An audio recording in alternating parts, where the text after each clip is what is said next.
한 주간 쏟아지는 옥천 소식들을 모아 포인트를 짚어서 해석하는 코너 뷰포인트 시작합니다.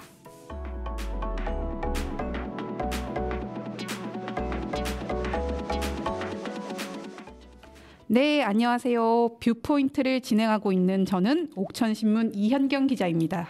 네, 안녕하세요. 저는 5분 PD 이혜수입니다. 아이고, 오프닝을 세 번째 통과됐네요. 네, 저희가 잔기술을 부려보려고. 네, 저는 이혜수 PD님이 시키는 거 다 합니다. 네. 감사합니다. 혜수 PD님, 지금 오늘이 세 번째 방송인데요. 아주 여러와 같은 피드백이 있었답니다. 어떤 피드백이 있었나요? 래퍼 현경이다. 와우. 말이 너무 빠르다고 지적을 너무 많이 받아서요. 네. 저 지금 평소랑 좀 달라요. 1회, 2회랑 다릅니다. 엄청 천천히 말씀하시네요. 아주 천천히 또박또박 소식을 전하기 위해서 아주 심혈을 기울여 보려고 합니다. 너무 느린 것 같은데요? 이렇게 말을 해도 막상 들으면 이게 정속도일 수 있겠다라는 생각이 좀 들어요. 네. 그래서 오늘은 어떤 이야기를 해주실 건가요? 오늘의 첫 번째 소식입니다.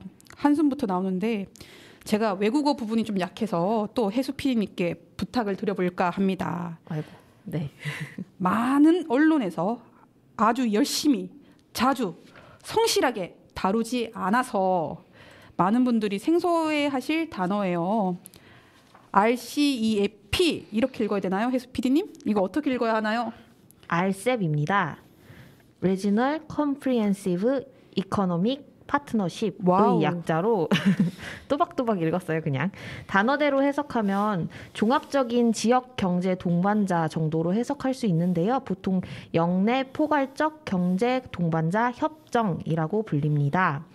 아시아 태평양 지역을 하나의 자유무역지대로 통합하는 형태라서 동남아시아 국가연합인 아세안 10개국과 한중일 3개국 그리고 호주, 뉴질랜드 등 15개국이 참여했어요. 관세를 철폐하는 것을 목표로 하는 일종의 자유무역협정 FTA인데요. 2019년 11월 4일 협정 타결이 되었고 우리나라는 얼마 전에 국회 비준을 마치고 2022년 2월 1일부터 공식적으로 발효될 예정이라고 하네요. 네, 혜수 PD님 그 설명 감사하고요. 여기서 이제 주민분들이 익숙한 단어는 아무래도 자유무역협정, FTA. 그렇죠. 이거는 굉장히 익숙해 하실 거예요. 근데 우리가 한칠레 FTA부터 시작해서 뭐 한미 FTA, 여러분 귀에 쏙쏙 익숙한 자유무역협정이죠. 맞아요. 이거를 비교해서 보면은 이 RCEP을 어떻게 봐야 될지 가장 정확하게 알 수 있을 것 같은데요. 한칠레는 한국과 칠레 나라 대 나라로 한미 FTA를 이제 맺은 걸 말해요. 네. 뭐 나라 대 나라로 자유무역 협정을 맺은 걸 말하고요. 한미 FTA도 보면은 한 국가 대 한 국가, 한국과 미국 이렇게 무역 협정을 맺어서 이름이 뭐 한칠레 FTA, 한미 FTA 이렇게 불려요. 네. 근데 똑같이 자유무역 협정인데 RCEP은 이런 나라 이름이 안 오죠. 네. 이전에 이름을 붙이는 방식으로 안 하는 이유는 전과는 조금 다르게 하나의 국가 대 하나의 국가가 아니라 다자간 여러 나라가 한꺼번에 무역협정을 맺어서 새로운 단어를 붙일 필요가 있게 됐던 상황이에요. 네. 아까 혜수 PD님께서 말씀하신 것처럼 아세안 국가 10몇 개 국가와 네. 일본, 중국, 호주, 뉴질랜드까지 우리 한국까지 포함하면 15개 국가가 한꺼번에 자유무역 협정을 맺은 게 RCEP입니다. 네. 그 자유무역 협정을 맺으려면 국회의 동의가 반드시 필요해요. 이 절차를 아까 혜수 PD가 말한 비준이라고 하는데요. 네. 비준 절차는 이미 끝났고 다음 달 효력이 발휘됩니다. 결과적으로 그렇죠. 한국은 이미 RCEP 가입이 끝난 상황입니다. 그렇죠. 그래서 근데 이제 문제는 제가 농업농촌에 살고 있는 주민의 한 사람으로서 사실 한국은 RCEP 가입 준비가 아직 안 됐다고 평가를 해요. 네. 왜 안 됐냐? 그 이야기를 오늘 집중적으로 하려고 합니다. 네, 처음에 얘기 들었을 때만 봐도 비준 절차가 끝났는데 저희 이번 기사 보니까 농민들은 또 많이 모르셨던 상황인 것 같더라고요.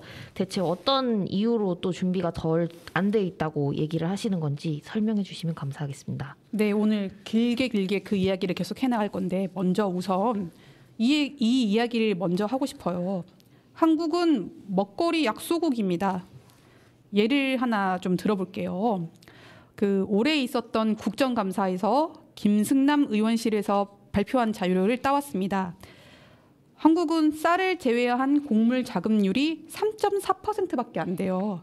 와, 쌀을 포함하면 겨우겨우 20%를 넘는데요. 네, 이 수치도 문재인 정권 들어와서는 조금씩 낮아지고 있다고 합니다. 겨우 20%를 유지하면서요. 네, 그러면 이게 어떻게 해석을 해야 되느냐? 쉽게 보시면 여러분들이 지금 드시는 식단의 80%는 수입산이라고 보시면 됩니다. 뭐 오늘 내가 먹은 식단 중에서 쌀밥, 곡물밥이 없다. 그런 분은 96%가 수입산을 드셨다고 보시면 됩니다. 이럴 수가. 저 오늘 먹은 것 중에 쌀이 있긴 있었네요. 근데 그 쌀이 국내산인지 확신이 없습니다. 반성되죠. 네, 최근에 유행하는 말이에요. 내가 먹은 것이 곧 나를 말한다. 들어보셨어요? 네, 네, 이 말을 인용하면은 이 말과 저 옥천살림 주교종 상임이사께서 표현하신 거를 섞어서 제가 얘기를 해볼게요. 내가 먹은 것이 곧 나를 말하는 거면 한국 사람은 외제입니다. 이럴 수가. 내가 먹은 것이 80%가 수입산인데 당연히 외제죠. 그쵸. 놀랍죠? 네, 제 몸을 이루고 있는 구성물. 이 80%가 네. 외제입니다. 그러게요. 근데 저는 분명히 국내산이라는 표기를 되게 많이 본 것 같은데 이상합니다. 그 맹점들도 여러 가지 오늘 다 짚어드릴게요. 네, 그 다른 나라랑 좀 비교를 해볼게요. 왜 한국이 먹거리 약소국인지. 한국농촌경제연구원 자료를 보면 호주는 곡물 자급률이 289%입니다. 우와. 호주 분들은 호주 곡물 먹으면 호주 사람인 거예요. 그러니까요. 캐나다는 177%, 미국은 125%입니다. 국민의 먹거리 80%를 수입에 의존하는 나라는 우리나라는 먹거리 약소국이라 불러도 무방한 거죠. 그러게요. 자, 지금 이 시점에서 또 이제 해수 PD님한테 또 하나 여쭤보고 싶은 게 있어요. 네. 그러면 아까부터 반복되는 단어, 무역은 뭘까요? 무역은 이제 서로 우리가 물건을 사고 파는 거를 나라 대 나라로 하는 건데요. 나라와 나라가 서로 필요한 것을 사고 팔 때 재화, 기술, 서비스 등 다양한 형태로 이루어지는 그런 것을 무역이라고 합니다. 나라마다 생산을 많이 하는 품목이 있고 또 그렇지 않은 품목도 있어서 남는 부분을 주로 주고받는다고 배웠습니다. 네, 그렇게 봤을 때 그 RCEP에 포함된 15개 국가가 서로 사고 파는 게 있다는 건데 그렇죠. 우리가 살 것은 이미 답이 나오지 않았을까요? 지금 3.4%밖에 안 되니까 아무래도 농업 분야 또 우리가 먹거리들을 많이 수입하게 될 것 같아요. 맞아요. 이거는 그냥 예측이 아니라 현실입니다. 네. 그 RCEP 협상으로 그 무역을 하고 있는 먹거리 농산물이 1,029개 품목이 20년 내로 관세가 철폐된다고 합니다. 그 RCEP 효력 발의를 앞두고 정부는 RCEP 협정 대상국 대부분이랑 이미 무역 협정을 맺고 있다. 15개 국가 중에서 이 대부분의 나라랑 무역을 맺고 있고 새롭게 이제 자유무역 협정에 들어가는 나라는 일본밖에 없다. 그렇기 때문에 되게 거대한 메가 FTA라고 보여도 사실상 우리가 이번에 RCEP으로 새로 맺는 거는 일본밖에 없기 때문에 크게 영향이 없다. 이런 식으로 얘기를 하는데요. 정말 그런가요? 사실 RCEP으로 아시안 10개 국가와 국가별로 보면은 적게는 60개에서 많게는 147개 농산물이 추가로 개방됩니다. 이게 어떻게 일본하고만 맺는 FTA 정도의 성격으로 축소해서 설명을 할 수 있을까요? 그러니까요. 그리고 그렇게 일본을 강조하고 있죠. 정부가. 네. 처음으로 먹거리 무역을 일본과 하는데 655개의 품목을 개방해야 된다고 합니다. 아니 일본의 먹거리를 물론 개방을 하는 건 또 별도의 문제들도 있었던 걸로 기억하는데 안전과 관련된 부분이 당장 걱정이 되네요. 그죠. 이게 후쿠시마 네, 얘기가 네, 저는 그게 얘기가 안 될 생각이 수가 나서, 없죠. 네. 그런데 이 와중에 또 이제 우리 뭐 관세가 철폐되거나 관세가 세금이 깎이면은 그만큼 이제 주민들이 저렴한 가격에 먹거리, 농산물을 먹을 수 있다. 이렇게 보시는 분들도 있을 것 같은데요. 말씀하신 것처럼 모든 일에는 대가가 따릅니다. 이 무역의 결과 따르는 대가는 제가 봤을 때는 먹거리 안전이라고 봐요. 네. 그래서 먹거리 안전에 대해서 이제 구체적으로 좀 더 얘기를 할 건데, 첫 번째, 자유무역 협정 때마다 쟁점으로 제기됐던 부분이 동식물 위생검역 부분입니다. 그게 뭔가요? 아주 눈여겨봐야 할 부분이에요. 네.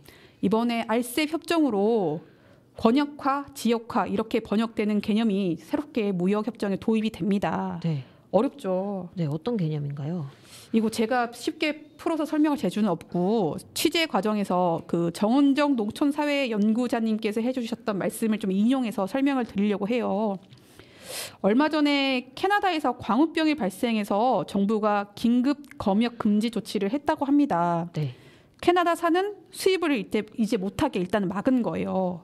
먹거리 안전을 위해서.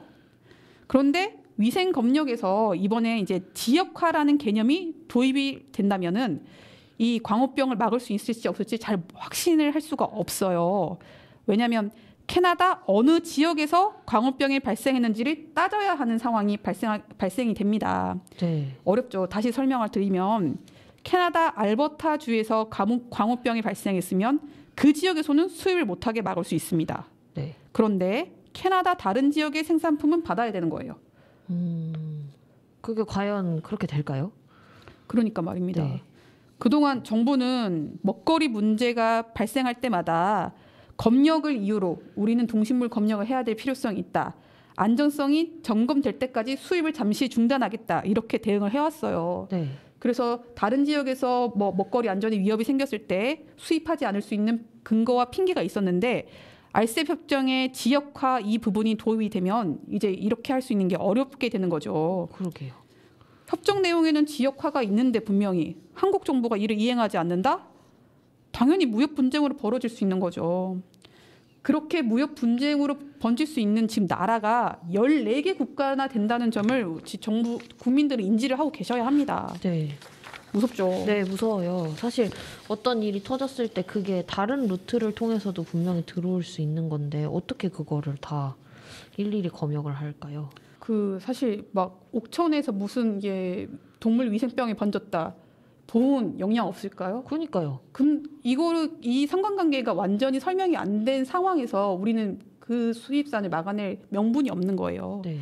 그렇다 보니까 정은정 연구사님께서는 이렇게 표현하셨어요. 이 협정문을 두고 검역 주권을 위협하는 악마적인 요소가 동식물 위생 검역 규정이다. 국민 대부분이 이 부분을 알고 계셔야 합니다. 그런데 우리는 알셉을 한다는 것조차 잘 모르고 있는 것 같아요. 안타깝죠. 뉴스에는 알셉으로 이제 얻을 수 있는 이득과 가장 큰 무역 단위다.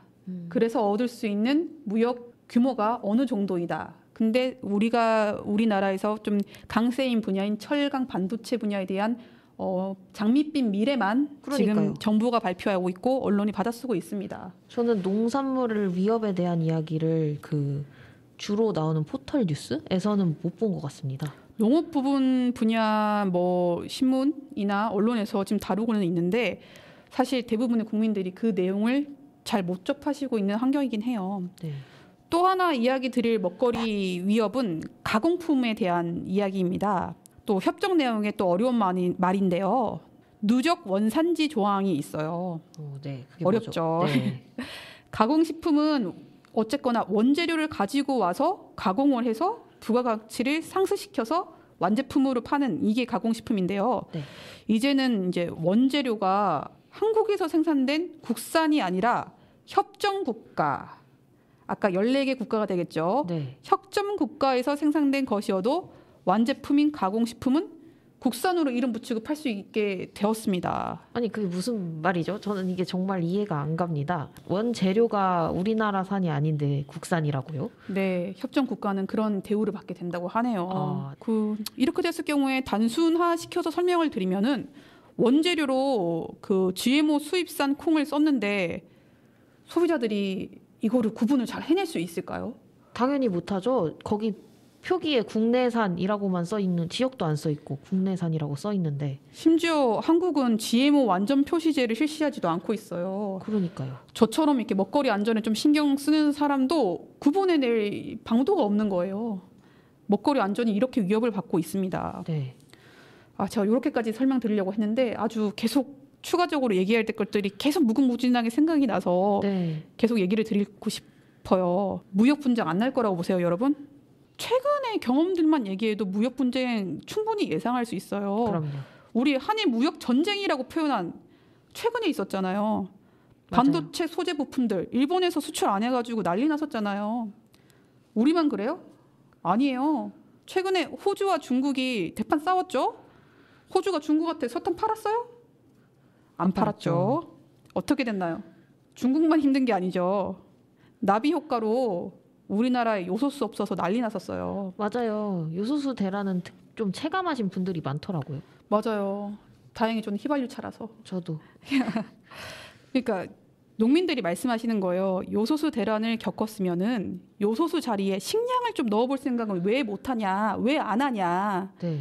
요소수 대란 금방 식량 대란 됩니다. 아까 말씀드렸죠?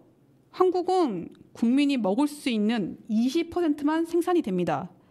식량 대란 오면은 굶어 죽을 수 있어요. 그러게요. 아예 만들어지는 그 뭐랄까 농산물도 없는데 뭘 먹어야 하나요?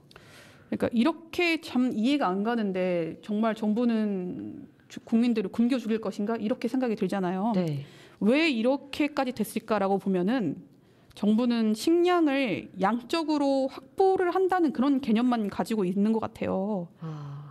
수입을 하든 뭘 하든 국민이 먹는 먹거리에 양만 맞추면 된다. 그런 식의 생각이 아니면은 이런 상황은 나올 수 없을 것 같아요. 네. 또 제가 한 말이 아니고요.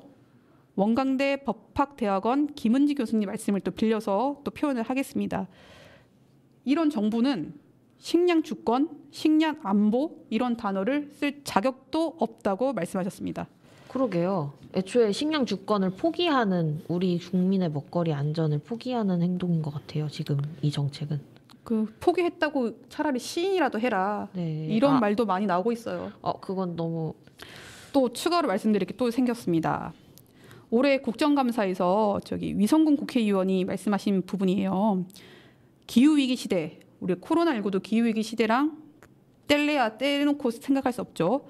이런 기후위기 시대에 먹거리 분야 정책은 더 퇴보했다.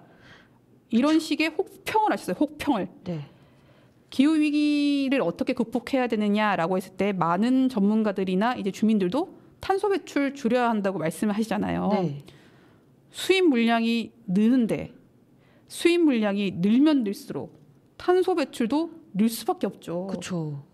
배 타고 와야 될 거 아닙니까? 맞아요. 이동해야 되고. 비행기 타고 와야 될 거 아닙니까?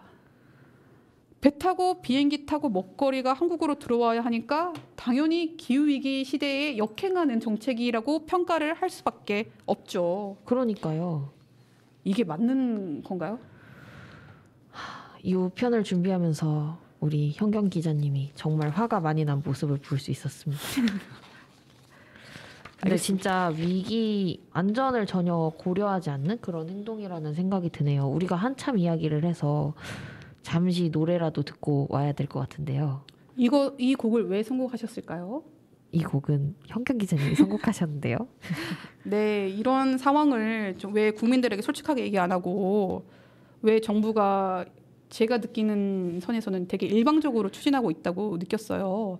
제발 국민과 솔직한 정보를 털어놓고 대화를 좀 했으면 좋겠다 싶어서 이 곡을 가져왔습니다. 네, 더 자두의 대화가 필요해 틀어드리겠습니다.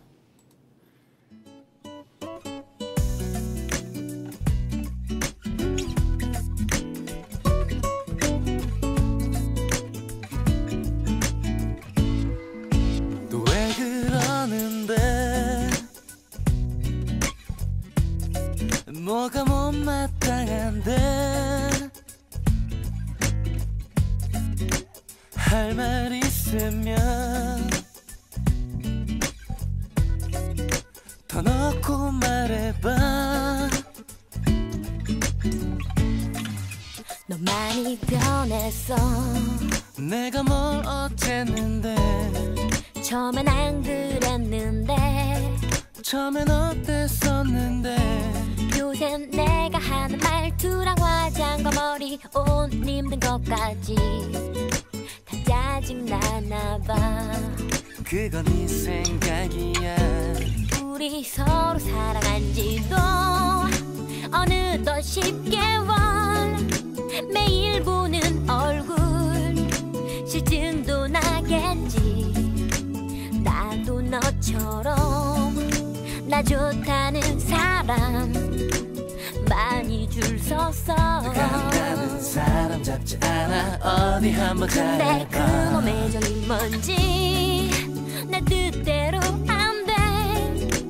마음은 끝인데 몸이 따르질 않아. 아마 이런 게 사랑인가 봐. 널 사랑하나 봐. 지금부터 내 말을 들어봐. 넌 집착이 심해. 그건 집착이 아냐.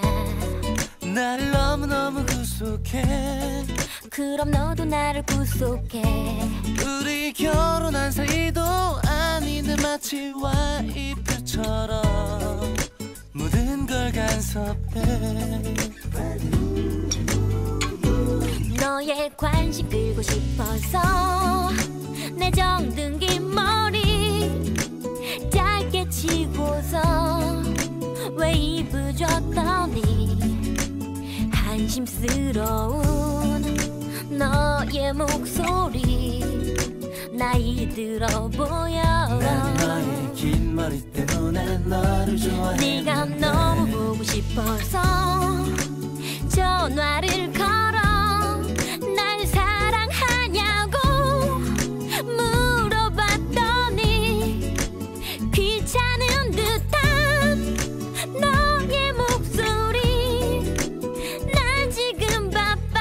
듣고 보니 내가 너무 미안해. 대화가 필요해. 이럴 바엔 우리 헤어져. 내가 너를 너무 몰랐어. 그런 말로 넘어가지 마. 항상 내 곁에 있어서 너의 소중함과 고마움까지도 다 잊고 살았어. 대화가 필요해. 우린 대화가 부족해. 서로 사랑하면서도 사소한 오해 맘에 없는 말들로 서로 힘들게 해. 너를 너무 사랑해. 대화가 필요해.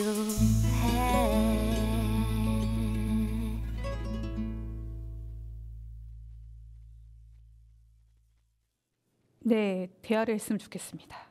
계속해서 이야기를 좀 이어나가겠습니다. 계속 어려운 말들이 계속 나와서 좀 또박또박 다시 얘기를 하려고 노력 한번 해볼게요. 내용이 원체 어려워서. 생산자에게도 굉장히 위협적인 조항들이 있는데요. 그 조항이 누적 원산지 조항이라는 부분이에요. 네. 우리네 식탁을 보면은 가공식품 비율이 이미 절반을 넘었다고 학계도 노원계도 인정을 하고 있습니다. 한국에서 생산된 식재료가 아마 수입산보다 더 비쌀 거예요. 그러니까 수입을 하려고 하겠죠. 수입산이 더 저렴할 것이고 식품 기업들은 원재료로 수입산을 쓰려고 하겠죠. 네. 왜요? 아까 전에 말씀드렸듯이 저렴하고 누적 원산지 조항이 있어서 협정국가의 그 원재료는 국산으로 둔갑을 할 수 있기 때문에 그런 이제 제도들이 열리니까 식품 기업들은 유혹에 빠질 수밖에 없습니다. 지금도 마트 가서 가공식품 원산지 꼼꼼히 보시면 이미 수입산으로 많이 대체가 되어 있어요. 네. 근데 알셉으로 더해질 거예요. 이런 현상들이. 가공식품이 절반을 넘는데 그 가공식품이 수입산으로 대체된다는 것은 생산자 입장에서는 판로가 점점 더 준다는 의미예요. 그러니까요. 판로가 주는데 어떤 농민들이 버텨내겠습니까? 먹고 살 수가 없을 것 같아요. 먹고 살 수가 없어요. 산업통상자원부가 올해 9월 알셉 영양평가 결과를 내놓았습니다. 네. 농업 부분 파급 영양 분석 결과를 보면은 농업 부분에서 매년 77억 원의 적자가 날 거라고 보고 있어요. 그 단순하게 관세가 낮아지고 어느 정도 더 수입이 더 들어올 거고 뭐 이런 시뮬레이션만 돌린 결과입니다. 뭐 학계에서는 이거를 굉장히 보수적으로 접근한 수치다라고 표현을 하는데 저는 이거 엉터리라고 봐요. 그냥. 현실이 반영되지 않았다는 얘기인 거죠, 아예. 네, 그 이야기를 해보겠습니다. 한번. 네. 그 농민들은 이 77억 원이라는 단순한 숫자가 의미하는 게 이 농업에 미치는 영향을 모두 포함하고 있지 못하다고 비판하고 있어요. 왜냐하면 자유무역 결과 농업 생태계 자체가 파괴될 거라고 걱정을 하고 계십니다. 멀리서 찾을 것도 없어요. 옥천에서 예를 들어보겠습니다. 네. 옥천군으로부터 받은 자료인데요. 2004년부터 2016년까지 자유무역 협정에 따라서 옥천군의 포도 폐원한 농가 수가 812개 농가라고 해요. 피해 면적만 265헥타르가 된다고 합니다. 이들에게 폐원 지원금으로 233억 원이 지급됐습니다. 옥천에 있는 포도 농가한테만 243억 원이 네. 지급됐어요. 농가당 그럼 얼마인가요? 3천만 원밖에 안 돼요. 네. 금액 충분하다고 보십니까? 아니 아예 폐업을 했는데 3천만 원으로 앞으로 어떻게 먹고 살 수 있나요? 안 되죠. 네. 근데 아까 정부가 77억 적자 난다고 했죠. 네. 근데 단순하게 계산만 해봐도 13년 동안 옥천 포도 농가에서만 피해 금액이 243억 원이었어요. 네. 연간 13억 원의 피해가 난 거예요. 옥천에서만. 네. 옥천에 있는 포도 농가에서만. 그러니까요. 알셉 결과 연간 17억 원의 피해가 난다는 게 이게 어떻게 이런 수치가 나올 수 있을까요? 네, 단순하게 계산해도 77억? 그러면 옥천에서 전체 농민의 무슨 7분의 1이 산다는 소린데 맞아요. 말도 안 되는 얘기죠. 오늘 여러 번 소환되십니다. 정원정 연구사께서 그 CBS 한방승부라는 프로그램 나가셔서 하신 말씀이신데 2004년, 2012년 그 사이에 그 무역으로 인한 농업 분야 피해액이 1조로 추산하고 있다고 하십니다. 이래서 농민들이 분노하시는 거예요. 정부가 알셉할 준비 안 됐다고 하시는 거예요. 예상되는 피해도 제대로 파악 못하고 있는데 덜컥 농정만 개박한다고 하면은 어떻게 되겠습니까? 일만 저지르고 남는 피해는 고스란히 이제 농민들이 감당해내셔야 되잖아요. 그럼. 맞습니다. 그러면 생태계를 망친다? 그럼 그게 무슨 말일까요? 요 이야기는 저희 옥천군 복숭아연합회 정익철 회장님의 설명을 빌려와서 말씀드리려고 합니다. 네. 포도 농가가 폐원을 합니다. 아까 3천만 원 받았다고 했죠. 네. 먹고 사니 좀 해결됩니까? 안 되죠. 안 되죠. 근데 가지고 있는 그 기술이 생활 기술이 농업 부분이다 보니까 어쨌거나 농사를 지어서 먹고 사니 짐을 해결하려고 하시겠죠. 그렇죠. 근데 이 폐원 지원금을 받으면 5년 동안 포도 농사를 못 짓게 되어 있어요. 그 조건으로 그 돈을 받으신 거거든요. 그럼 5년 동안 3천만 원으로 먹고 살란 이야기인가요? 좀 화가 나네요. 네. 그러니까 이제 네. 다른 농사를 지으려고 준비를 하시겠죠. 네. 그랬던 농가 중에 많은 부분이 복숭아로 넘어갔어요. 그러면 이제 복숭아 입장을 보자고요. 갑자기 생산량이 증가하게 됩니다. 그렇죠. 당연히 생산량이 증가하니까 수요와 공급 곡선에 따라서 가격이 폭락합니다. 그렇죠. 근데 복숭아는 FTA 피해 지원금을 받는 품목 대상이 아니에요. 근데 영향을 받는단 말이죠. 네. 복숭아 농사 짓다가 또 가격 폭락하고 그러면 이 복숭아 포기하고 또 먹고 사는 점을 해결할 만한 다른 품목 찾아서 대거 또 이동하십니다. 똑같은 상황이 또 반복됩니다. 생태계가 엉망진창이 되는 겁니다. 이거 다 체킹됐냐는 거죠. 확인이 됐냐는 거죠. 추정이 됐냐는 거죠. 문제는 끝나지 않아요. 5년 뒤에 다시 포도농사로 돌아온 경우가 제법 있다고 합니다. 왜? 전공이 포도니까. 그렇죠. 품목마다 하나하나 농민들의 전공이라고 보셔야 돼요.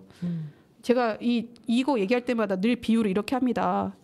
수학과 나온 선생님 보고 3천만 원 줄 테니까 내일부터 사회 과목 가르쳐라. 못 가르치죠. 잘 되겠습니까? 그런 거랑 똑같습니다.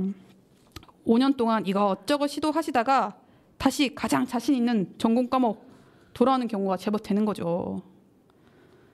포도 폐원 지원금 저서 수입 물량과 국내 생산 물량 맞춰놨거든요. 네. 그 수입 물량이 이 정도고 국내에서 생산되는 포도량을 폐원 지원금 줘서 좀 줄여가지고 이 정도 생산되면은 포도 농사지어서 먹고 살겠다. 이렇게 맞춰놨는데 다시 포도 농민이 돌아오는 겁니다. 맞춰놓은 게 당연히 흔들리겠죠. 그렇죠. 포도값도 폭락합니다. 생태계가 엉망진창 되는 거예요. 그러니까요. 그 영향을 계산하기도 정말 어려울 것 같아요, 솔직히. 맞아요. 그런 게 다 체킹이 됐냐는 거죠. 안 됐다는 거죠. 네. 아주 보수적으로 엉망진창 체킹된 77억 원 피해 난다고 한 거 어떻게 났는지 어떻게 산출했는지 모르겠지만 그 자료 보고 좀 더 얘기를 해볼게요. 네. 소극적으로 잡았는데요. 이 77억 원 피해 중에서 절반 이상이 과일에서 난다고 해요. 과일 농가들이 지금 이제 긴장을 해야 되는 상황인 거죠. 옥천의 특산물 뭡니까, 해수 PD님? 포도 복숭아죠. 피해를 볼 수밖에 없습니다. 그렇죠. 저는 사실 어떤 피해가 쓰나미처럼 몰려올지 굉장히 두렵습니다. 이 상황 자체가. 정부는 두렵지 않은가 봅니다. 알셉은 당장 다음 달에 효력을 발휘해요. 그런데 이 문제도 제대로 해법을 못 찾았는데 웬걸? CPTPP라는 또 다자간 자유무역협정이 논의가 되고 있습니다. 또 영어가 나왔네요. 네. 해수 PD님, CPTPP 또 뭔가요? CPTPP는 Comprehensive Progressive Agreement for Trans-Pacific Partnership이라고 하는데요. 말 그대로 포괄적 점진적 환태평양 경제 동반자 협정이에요. 그래서 기존에 원래는 미국과 일본이 주도하던 TPP라는 환태평양 경제 동반자 협정이 있었는데 거기서 미국이 빠지면서 일본 등 아시아 태평양 11개국이 새롭게 추진한 그런 경제 동맹체고요. 역시 다양한 분야의 제품에 대해서 역내 관세를 전면 철폐하는 것을 원칙으로 하고 전자상거래 내에서 데이터 거래를 촉진하는 등 디지털 내에서의 자유 거래까지 추진하는 쪽으로 방향을 잡고 있다고 알고 있습니다. 맞아요. 이 전자상거래 분야랑 데이터, 디지털, 자유거래 이 분야 우리가 한국이 플랫폼에서 강세라고 생각을 했나 봐요, 정부가. 네. 그래서 이 분야에서 많이 팔 수 있다 판단을 했던 것 같고요. 그래서 그 정부가 내놓은 보도 자료를 바탕으로 작성된 언론 보도를 보면 데이터, 디지털, 자유거래 그 액수가 굉장히 많이 나와 있어요. 네. 그 액수만 나와 있고 농업 부분은 없어요. 그러니까요.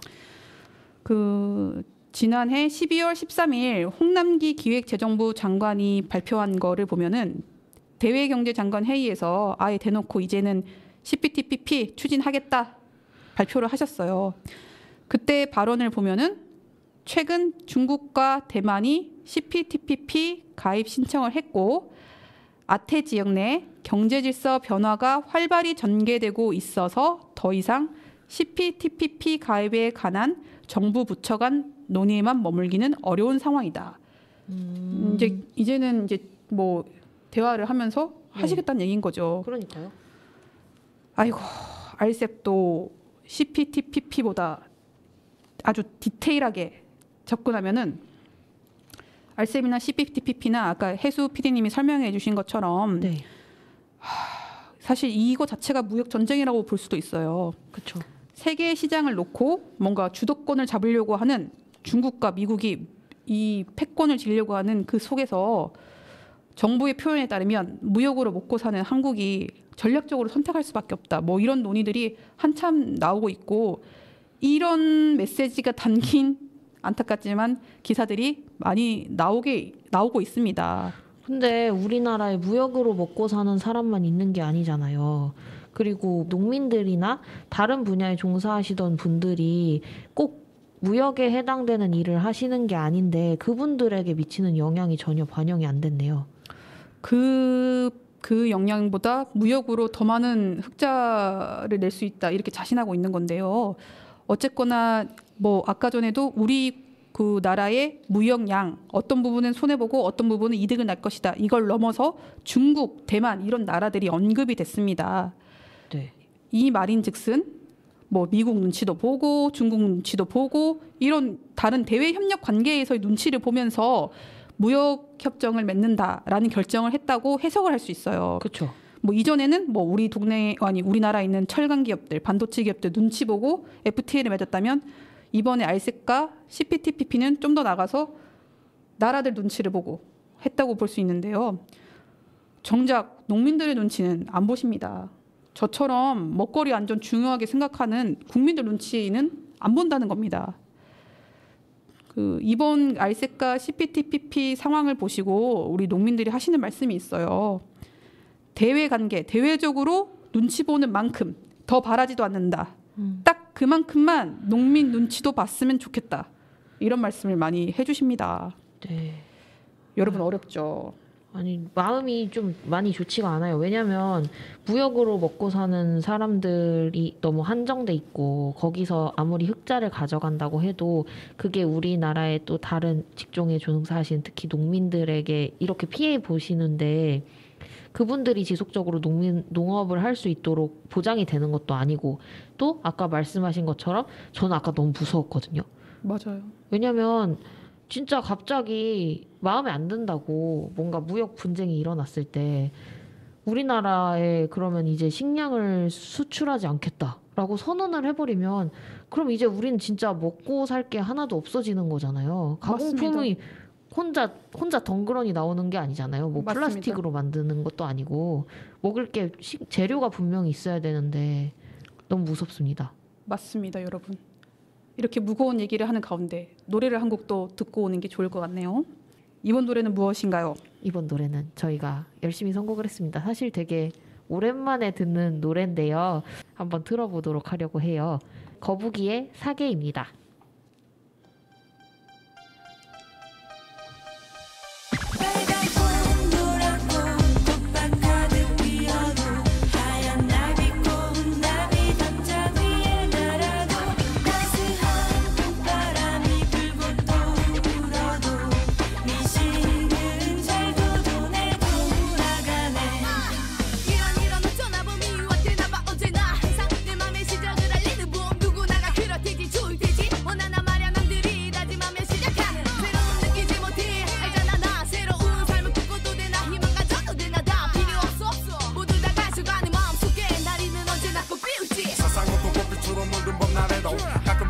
세상을 적신대도 내 머릿속에 미래 또 꿈을 향한 노래 늘 멈출 수는 없어 하늘 높이 날 수 있어 이리저리 바쁜 예쁜 나비 I like 여기저기 피고 지는 꽃은 like life 모든 게 시작돼 세상이 아름다운 천지 공장에 도는 기계들만 나를 놓지 않는 송구름 탐스러운 내기 구름 짧은 샷스 짧은 치마 뜨거운 여름 소금 땅 비집땀 흐르고 흘러도 미식은 잘도 내 돌아가네 너도 나도 짧은 옷 차림에 시원한 여름 해변가의 연희들은 이 뜨거운 태양 아래 지붕 하나 가려진 햇볕 아래 나는 겨운 나는 조용히는 바다와 눈이 있는 그대들과는 다른 삶의 나는 오늘도 돌아가는 미신기에 의지하네 눈이 와도 비가 와도 바람 불어도 언제나 도는 나의 미신 시원시원한 바람이 작업에 흘린 땀을 쫑쫑 알리던 어느 여름 하얀 앞치마 비바람아 날아가는 길에 내 눈물도 가져가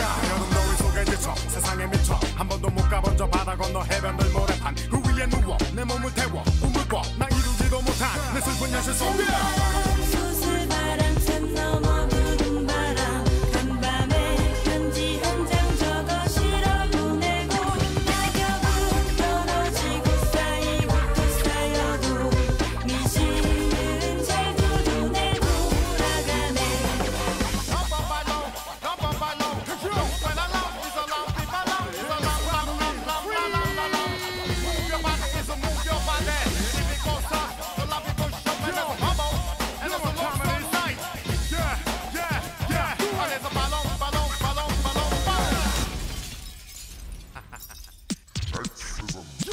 가을바람 소리 없이 내 귀를 스쳐 지나는 사람들도 내 옆을 스쳐 지나쳐 모두가 우수해져줄 수 있는 분위기 있는 계절에 태어난 내 자랑스러운 포도맨 책을 읽고 영화도 봐 music I like 맛있는 거 너무 좋아 drive like life 내 머릿속이 너무 복잡해져 와 지금 눈앞에 스쳐가는 기계들은 굉음 속에 다리 뻥뻥 불어가며도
네, 거북이 사계 듣고 오셨습니다.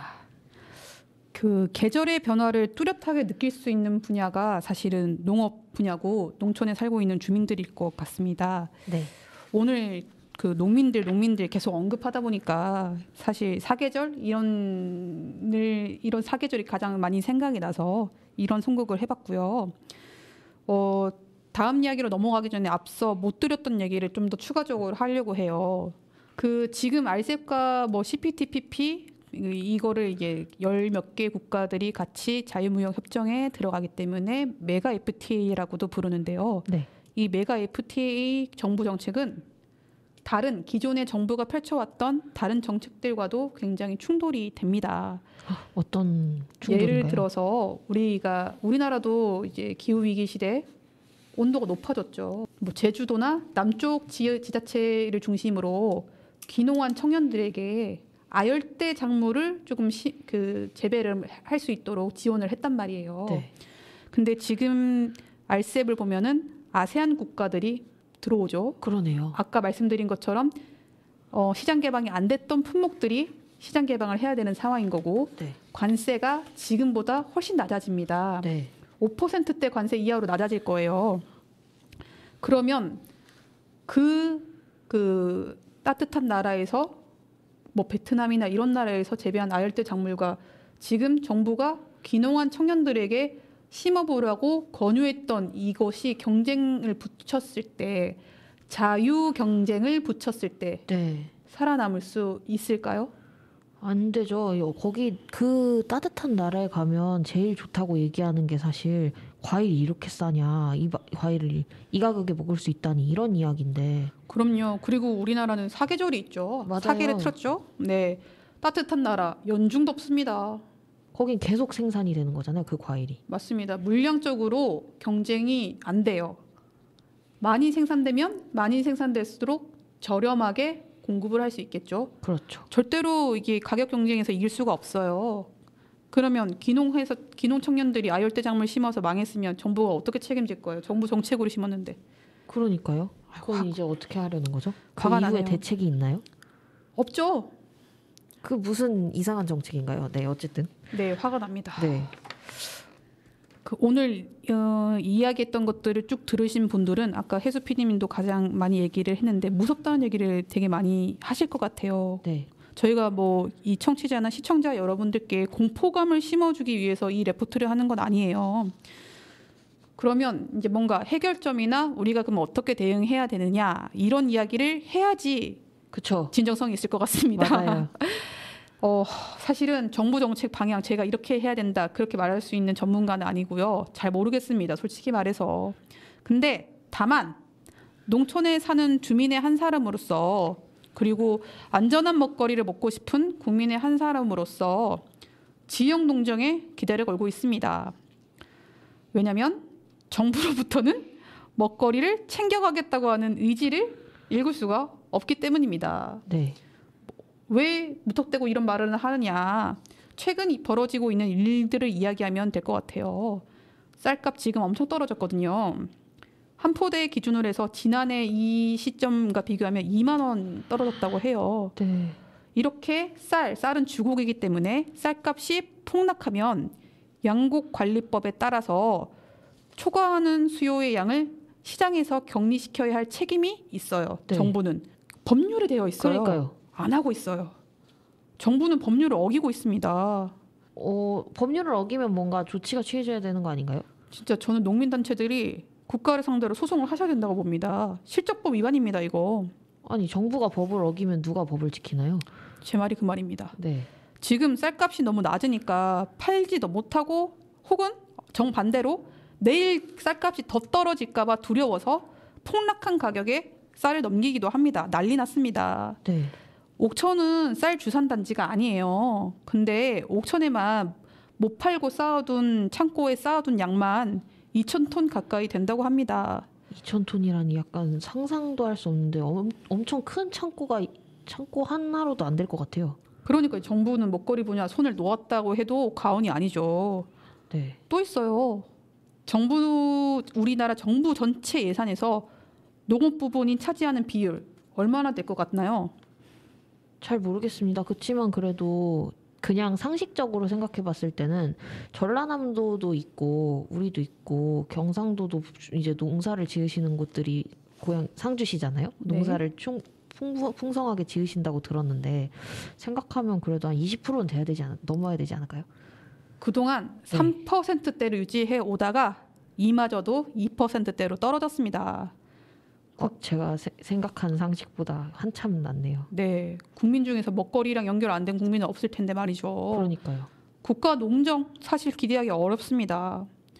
그래서 내 먹거리 안전을 누가 지켜줬으면 좋겠냐? 지역 농정에서 지켜줬으면 좋겠다. 이런 생각을 하고 있습니다. 네. 어떤 어렵죠. 생각인가요? 어렵죠. 어려운데 여러분 쉽게 생각하시면 돼요. 우리 옥천에는 로컬푸드 직매장이 있습니다. 그렇죠. 안심하고 먹을 수 있습니다. 왜냐하면 농민의 얼굴이 적혀 있어요. 누가 생산하는지. 맞아요. 그리고 이름이 다 적혀 있고 소비자들이 이 농가에서 이런 농산물을 재배했구나라는 걸 알 수 있는 게 너무 좋더라고요. 맞아요. 얼굴 있는 먹거리이기 때문에 그런 거고요. 네. 이렇게 로컬푸드 직매장을 찾는 주민들이 안심하고 먹을거리를 소비할 수 있는 거는 제도적으로 정비가 됐기 때문입니다. 네. 옥천에는 로컬푸드 육성 조례가 있고요. 옥천푸드 유통센터가 있어서 생산자랑 소비자랑 연결해주는 역할을 하고 있습니다. 그렇죠. 그 옆에 로컬푸드 가공센터도 있고요. 네. 앞서 말씀드렸던 직매장도 있고요. 직매장 옆에는 옥천 식재료로 만든 음료랑 디저트를 네. 파는 뜰팡도 있고요. 네. 너무 맛있어요. 맞아요. 이런 시스템을 만들어야 된다는 내용들이 사실은 일찍이 2017년도에 옥천 푸드 플랜이라는 계획 안에 담겨 있어요. 네. 지난 시간 마지막에 잠깐 언급한 내용과도 연결이 되네요. 맞습니다. 연결이 됩니다. 이 옥천 푸드 플랜 1기에 이런 내용들이 담겨서 실천을 했고요. 이거는 5년짜리 계획이기 때문에 이제 5년이 지나서 푸드 플랜 2기를 세워야 하는 시점에 왔습니다. 네. 옥천구는 다행스럽게도 5천만 원 예산을 세워서 내년도에 푸드 플랜 2기를 세운다고 합니다. 옥천군이 훨씬 낫네요. 아유 잘하고 있어요. 네. 뭐 2기 계획을 세우기도 전에 2021년도에 작년에 열심히 사업 따와서 충청북도 사업도 따오고 농식품부 사업도 따와서 먹거리 통합 지원센터, 로컬푸드 복합 커뮤니티 센터가 추가로 옥천 안에 지어질 예정입니다. 네. 그리고 70억짜리 신한력 플러스 사업을 따왔어요. 네. 이 사업이 진행이 되고 있는데 신한력 플러스 사업으로는 이제 먹을거리를 둘러싸 많은 이해관계자들이 있을 거예요. 생산자도 있고 유통자도 있고 그걸 먹는 소비자도 있고 뭐 학교 급식도 있으니까 학생들도 있을 거고 그런 사람들이 연대를 할 수 있도록 모임체를 만들어주고 하는 것들이 신한력 플러스 사업 일환으로 진행될 예정입니다. 그러면 로컬푸드 복합 커뮤니티 센터에는 어떤 것들이 생기나요? 그 커뮤니티 센터가 이런 사람들이 상시적으로 가서 이야기할 수 있고 논의할 수 있는 그런 공간이 되는 거죠. 아하. 먹거리 통합지원센터는 옥천군에서는 그동안 필요성이 제기됐던 공공급식 센터의 역할을 할 거예요. 네. 지금은 유통센터가 지금 그 일을 일부 하고 있지만은 옥천에서 생산되는 친환경 농산물, 옥천푸드 인증을 받은 농산물을 유통하고 있는데 학교 급식에는 이 인증을 받은 농산물 이외의 다른 일반 관행 농산물도 들어가고 있고 가공식품도 들어가고 있고 축산물도 들어가고 있죠. 네. 이거를 따로따로 이제 발주를 하는 게 아니라 전체 전품목을 한 곳에서 발주를 하는 시스템을 만들자 해서 만들어진 게 먹거리 통합지원센터 혹은 공공급식센터라고 그렇군요. 보시면 되겠습니다. 네. 계속 이야기를 이어가면은 이제는 푸드 플랜 1기가 이제 잘 마무리됐다면 2기에는 어떤 내용이 담겨야 할까? 이런 고민이 있는데 앞서 말씀드렸던 먹거리 통합지원센터의 운영 방향성, 로컬푸드 복합 커뮤니티 센터가 어떻게 운영돼야 되는지, 그리고 이런 것들이 앞으로 어떠한 방향성을 가지고 공감대를 가지고 가야 할지 이런 가치가 담겨야 되는데 그 가치가 옥천구는 그리고 옥천의 농민들은 먹거리 기본권 실현으로 보고 있습니다. 네. 말만 들어도 국가 농정보다 훨씬 낫지 않습니까? 그러니까요. 옥천에 살면 오히려 더 건강한 나의 먹거리를 보장받을 수 있을 것 같은 그런 기분이 드네요. 맞습니다. 옥천에 있는 그 로컬푸드의 역사와 지역 농정 이야기는 정말 다음 시간에 또 특집으로 대대적으로 한번 다뤄볼게요. 네. 오늘은 다 다룰 수 없을 것 같아요. 맞아요.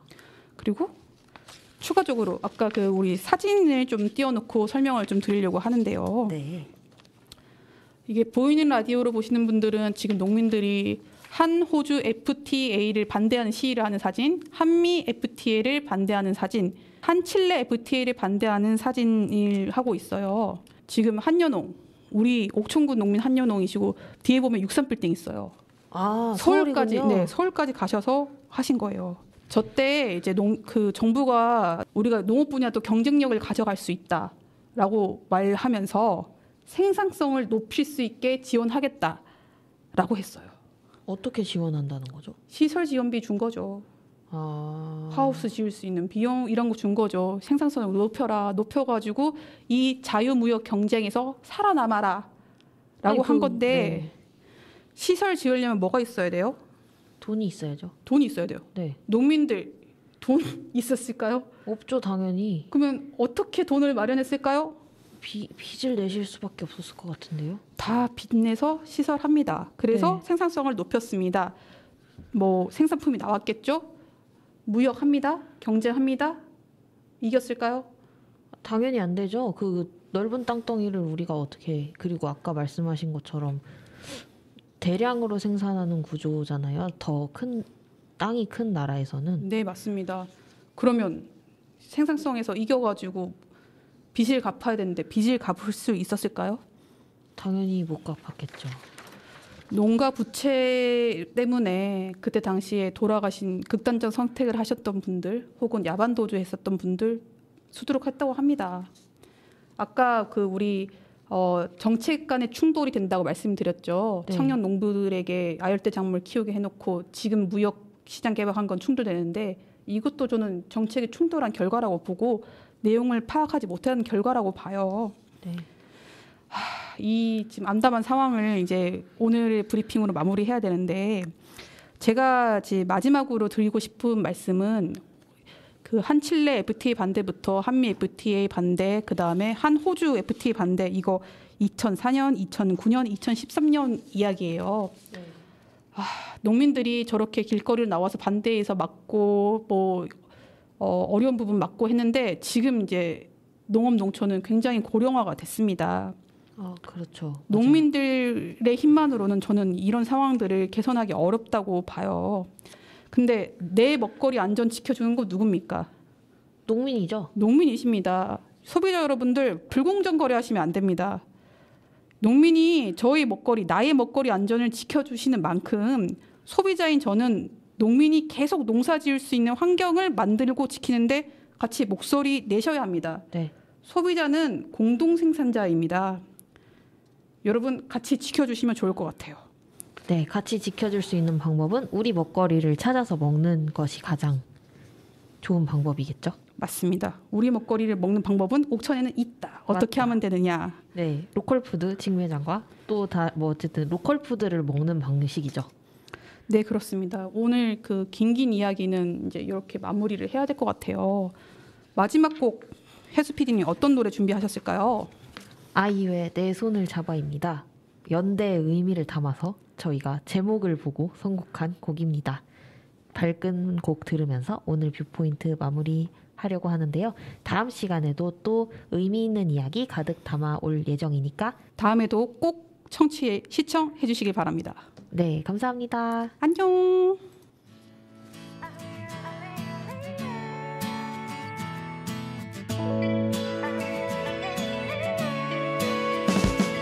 느낌이 오잖아 떨리고 있잖아 언제까지 눈치만 볼 거니 네 맘을 말해봐 당장 비우지 말란 말이야 네 맘 가는 그대로 지금 내 손을 잡아 어서 내 손을 잡아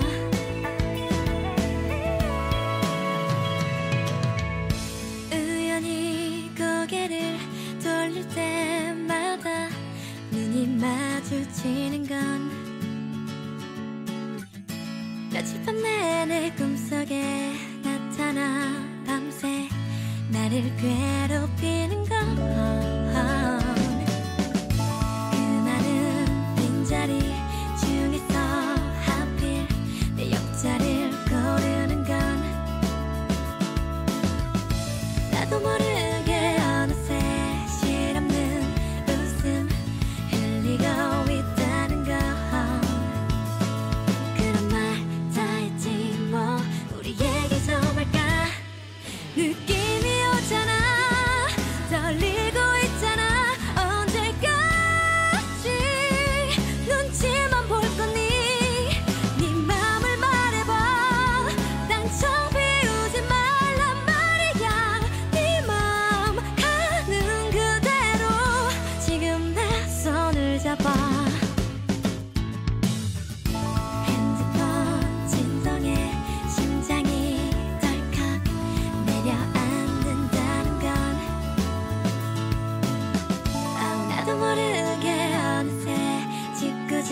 지금